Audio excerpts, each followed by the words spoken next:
À la une ce matin, Mathieu Charrier, Mark Ronson, accusé de plagiat. Eh oui, son titre Uptown Funk featuring Bruno Mars serait copié sur une chanson de Zapp & Roger. Leurs ayants droit ont déposé plainte. Effectivement, quand on écoute les deux titres, c'est troublant. Justement, écoutez d'abord la version originale donc de Zapp & Roger.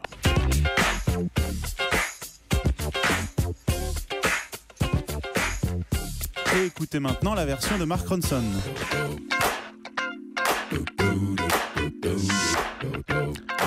Voilà, à vous de juger, on retrouve effectivement ce petit riff de guitare. Julie ?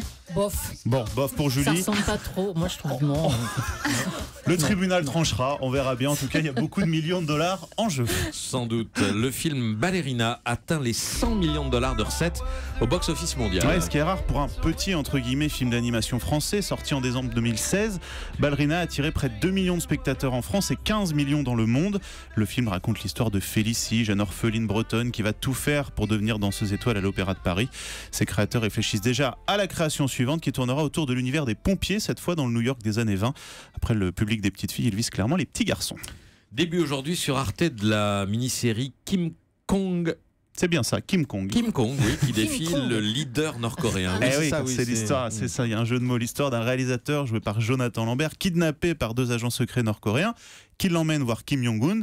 Le dictateur le charge alors de tourner un film au scénario original, puisque King Kong, cette fois, est devenu communiste, figurez-vous, et s'attaque aux États-Unis. Extrait. Le commandeur vous a choisi pour réaliser un film. J'ai moi-même écrit le scénario.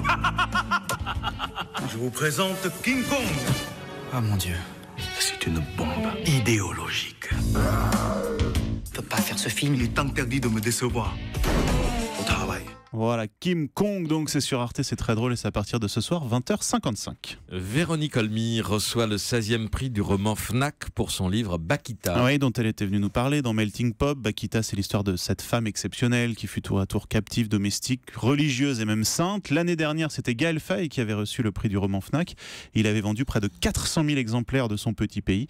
On souhaite le même succès à Véronique Olmy, qui est également toujours en lice pour le Goncourt. Les Franglaises remontent sur la scène du théâtre Bobino à partir de ce soir. Molière du meilleur spectacle musical en 2015. Le principe, vous connaissez peut-être, traduire de façon littérale les plus grands succès du répertoire anglo-saxon.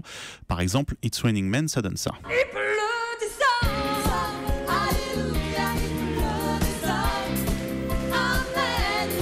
Je vais aller dehors, je vais me laisser. Ça fonctionne toujours. Deuxième exemple avec Only You, version franglaise. Seulement toi.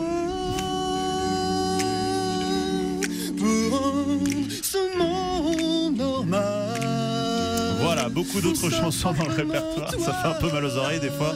J'ai les franglaises à Bobino, c'est jusqu'au 15 janvier. Rendez-nous les plateurs. Enfin, le dramaturge et académicien René de Obaldia, qui est dans une forme étonnante, je l'ai croisé il y a quelques mois, va remonter sur scène. Forme étonnante, à 98 ans. Il sera présent pour la première édition du festival Alphonse Allais, qui aura lieu au studio Raspail à Paris le 2 octobre. Le principe, soutenir de jeunes humoristes absurdes, entre guillemets. Les primés recevront un soutien de l'Académie, justement, Alphonse Allais. Europe 1.